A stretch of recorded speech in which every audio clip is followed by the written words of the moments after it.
नमस्कार दोस्तों आप लोगों का the universe study hub channel पर बहुत बहुत स्वागत है। दोस्तों आप लोग कभी जंगल घूमने गए हैं? जंगल में गए हैं कभी? क्यों नहीं गए होंगे? जंगल जाते रहते होंगे फॉरेस्ट एरिया देखने के लिए, कभी कोई टाइगर रिजर्व देखने के लिए चले जाते होंगे, कभी कोई नेशनल पार्क देखने के लिए चले जाते होंगे, कभी कोई सेंचुरी देखने के लिए चले जाते होंगे, है ना? कभी कोई बायोस्फीयर रिजर्व देखने के लिए चले जाते होंगे, कभी ऐसे ही अपने गांव के आसपास अगर कुछ पहाड़ पर्वतीय क्षेत्र है तो वहां घूमने के लिए चले जाते होंगे, है ना? बट विशेषकर अगर आप जंगल जाते हैं तो आपको वहां क्या देखने को मिलता है? तरह तरह के पेड़ पौधे देखने को मिलते होंगे, है ना? पशु पक्षी देखने को मिलते होंगे, जीव जंतु देखने को मिलते होंगे। लेकिन अगर आप नेशनल पार्क जाते हैं, नेशनल पार्क, है ना, तो नेशनल पार्क में जिनका कंजर्वेशन किया जाता है, जो भी हमारे जीव जंतु हैं जिनको वहां पे रखा जाता है, वो जीव जंतु भी आपको देखने को मिलते होंगे, है ना? तो जब आप कभी घूमने जाते हैं वहां तो अपने साथ में क्या आप खाना पीना लेकर के जाते होंगे? नहीं जाते होंगे? दोस्तों के साथ जाते होंगे, खाना और पीना साथ में लेकर के जाते होंगे ताकि वहाँ भूख लगे तो खाना खा लो, प्यास लगे तो पानी, या वहाँ जो चीजें मिल जाए खाना पीना की, है ना? तो ऐसा तो करते होंगे आप लोग, नहीं करते होंगे क्या? तो वहाँ क्या लेके जाते होंगे आप? पानी लेकर के जाते होंगे। तो वहाँ जब आप पानी लेकर के जाते होंगे तो वहाँ वायु भी तो चलती होगी, वायु नहीं चलती होगी क्या? अब अगर आप जंगल में हैं तो वहाँ वायु तो चलती होगी ना? तो आप जंगल में गए, वहां पे आपने क्या देखा? मतलब बाघ देखा, है ना? आप जब जंगल में जा रहे हैं तो वहां पे बहुत सारे जीव देखेंगे कि नहीं देखेंगे? तो आप बाघ देखेंगे, पानी लेकर के जा रहे हैं, कहाँ जा रहे हैं? वन में जा रहे हैं। जब आप वन में जा रहे हैं तो वहाँ हवा तो चलेगी, हवा चलेगी कि नहीं चलेगी? जब आप हवा चलेगी, आपको बढ़िया अच्छा लगेगा, तभी तो आपको मजा आएगा वहां पे, है ना? तभी आपको वहां मजा आएगा। तो फिर आप वहां जब थोड़ा सा गंदगी देखते हैं, यहाँ कूड़ा करकट पड़ा हुआ है, यहाँ तरह तरह की चीजें पड़ी हुई हैं, तो आपके मन में ऐसे विचार नहीं आते हैं कि यार पेड़ कट रहे हैं, जीव जंतुओं के लिए रहने के लिए नहीं है, पशु पक्षी कहाँ रहेंगे, पेड़ पौधे तो खत्म होते जा रहे हैं? आपके मन में ऐसे विचार तो आते होंगे ना?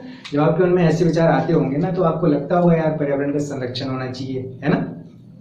संरक्षण होना चाहिए। लेकिन आपके मन में फिर विचार आएगा कि यार पर्यावरण का संरक्षण आखिर काहे होना चाहिए, क्या जरूरत है? तो बोलोगे यार इतने सारे जीव जंतु हैं, इतने सारे पशु पक्षी हैं, उनका कंजर्वेशन तो होना चाहिए, उनका मतलब जो इतनी सारी बायोडाइवर्सिटी है उनका प्रोटेक्शन तो होना चाहिए कि नहीं होना चाहिए? तो इसको कहते हैं बायोडाइवर्सिटी एक्ट 2002।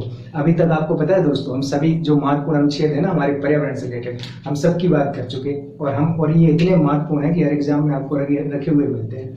कभी वन संरक्षण अधिनियम, कभी वायु संरक्षण अधिनियम, कभी जल संरक्षण अधिनियम, कभी वन्य जीव संरक्षण अधिनियम, कभी टाइगर रिजर्व प्रोटेक्ट, जो है टाइगर रिजर्व के लिए जो प्रोटेक्शन के लिए जो प्रोजेक्ट टाइगर चलाया गया उससे संबंधित जो चीजें हैं, आपको हर एग्जाम में ये चीजें रखी हुई मिलती हैं। और हमने बातों में सभी एक्ट देख लिए कि नहीं देख लिए? सबसे पहला कौन सा है अपना? वन्य जीव संरक्षण अधिनियम, वन्य जीव संरक्षण अधिनियम 1972, वन्य जीव संरक्षण अधिनियम 1972, विल्ड लाइफ प्रोटेक्शन एक्ट 1972, वन्य जीव संरक्षण, विल्ड लाइफ प्रोटेक्शन, अर्थात वन में जो जीव जंतु रहते हैं उनका प्रोटेक्शन करना है, वन में जो जीव जंतु रहते हैं उनका प्रोटेक्शन करना है। तो ये एक्ट कब लाया हमने? 1972 में। क्यों लाया? उसके पहले 1972 में पर्यावरण संरक्षण के लिए एक स्टॉकहोम में एक कन्वेंशन होता है जिस पर पर्यावरण संरक्षण की बात की जाती है, UNEP, united nation environment programme. तो ये देखो, फिर हम लोगों ने यार जब वन्य जीवों की सुरक्षा की बात की तो हमें ये तो लगा ना कि यार वन्य जीव में क्या मतलब, तो कि यार बाघ को तो सुरक्षित कर लो ना। तो बाघ जो हमारा प्रोजेक्ट बाघ है वो आया कब? 1973 में। बहुत महत्वपूर्ण क्वेश्चन है। 1973 में क्या आया हमारा? प्रोजेक्ट बाघ आया, प्रोजेक्ट टाइगर आया। प्रोजेक्ट क्या आया? टाइगर आया, प्रोजेक्ट टाइगर आया। उसके बाद हम लोगों ने कहा यार टाइगर के लिए पानी आने की जरूरत नहीं पड़ेगी क्या? जंगल में रहेगा तो वो पिएगा क्या? पानी तो उसके लिए मस्ट है ना, पानी नहीं मिलेगा तो क्या करेगा? तो हमने क्या किया? जल संरक्षण अधिनियम 1974, जल संरक्षण एवं प्रदूषण नियंत्रण अधिनियम। जल संरक्षण एवं प्रदूषण नियंत्रण अधिनियम कब लाए हम? 1974 में लेकर आए, 1974 में लेकर के आते हैं। इसके बाद वन संरक्षण अधिनियम।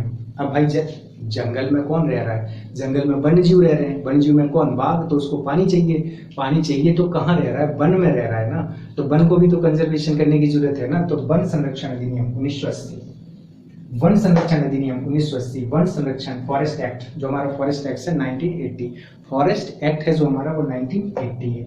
उसके बाद उनको वायु भी तो ठीक ठाक चाहिए ना, वायु ठीक ठाक नहीं चाहिए क्या? वायु भी ठीक ठाक चाहिए। जब उनको वायु ठीक ठाक चाहिए तो इसके लिए क्या करना पड़ेगा? वायु के प्रोटेक्शन के लिए भी एक्ट लाना पड़ेगा।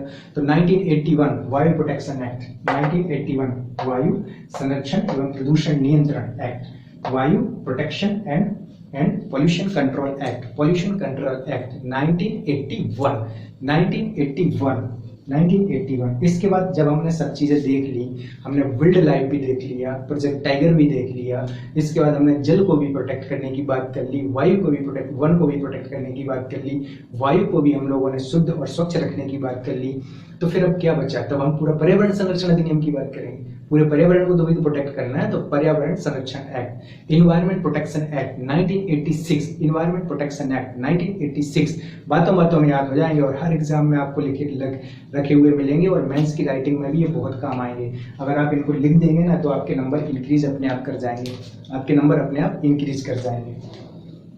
इसके बाद जब हम लोग पर्यावरण संरक्षण की बात करने लगे तो जो जीव जंतु हैं वो कहाँ पर्यावरण में तो रहते हैं, पर्यावरण में रहते हैं कि नहीं रहते हैं? तो जब वो पर्यावरण में रहते हैं तो पर्यावरण का भी तो प्रोटेक्शन होना चाहिए ना, होना चाहिए। पर्यावरण में रहते हैं, पर्यावरण का प्रोटेक्शन हो रहा है, तो अब किन का प्रोटेक्शन करना है? जीव जंतु का, फ्लोरा एंड फौना का, फ्लोरा एंड फौना का। तो हम लोग एक एक्ट और लेकर के आते हैं, कौन सा?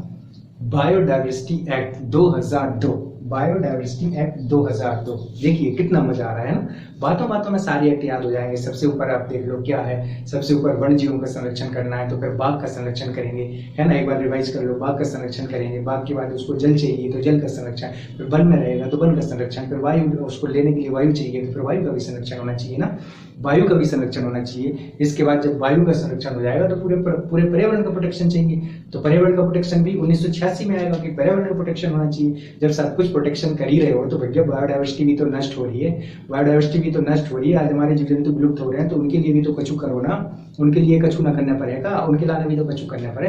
तो उनके लाने का करो, तो उनके लाने हम 2002 बायोडाइवर्सिटी एक्ट लेकर के आते हैं, 2002 बायोडाइवर्सिटी एक्ट लेकर के आते हैं। ये है हमारा बायोडाइवर्सिटी एक्ट 2002। बहुत महत्वपूर्ण है, बहुत महत्वपूर्ण है, बहुत महत्वपूर्ण है। इसको कंटेस्ट कर लो, इसको लिख के याद कर लो, चाहे जैसे याद कर लो, इसको याद कर लो। हमेशा हर साल आप लोग देखेंगे कि यूपीपीसीएस के एग्जाम में तो यहाँ से क्वेश्चन मिलता ही मिलता है, 1-2 नंबर आपका बिल्कुल 100% श्योर है ना। और आईएएस के एग्जाम में आप मेंस में इन चीज़ों को लिख सकते हैं और वहाँ भी पूछ ली जाती हैं चीज़ें। वहाँ पूछेगा कि जो पर्यावरण संरक्षण अधिनियम है उनमें किन किन चीज़ों को उल्लेख किया गया है, किन किन चीज़ों को मेंशन किया गया है।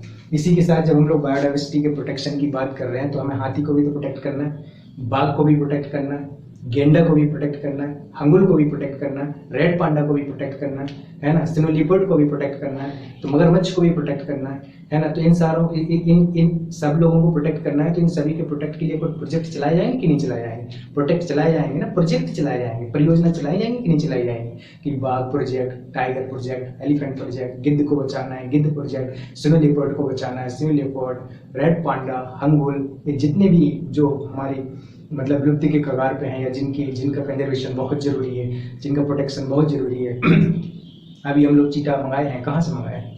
नामीबिया से और दक्षिण अफ्रीका के, नामीबिया से और कहाँ से मंगाए हैं आप बताओ, कहाँ से मंगाए? हम लोग दक्षिण अफ्रीका से, अफ्रीका के 2 देशों से हम लोग चीता मंगाए हैं ना, एक बार 12 एक बार 8, है ना।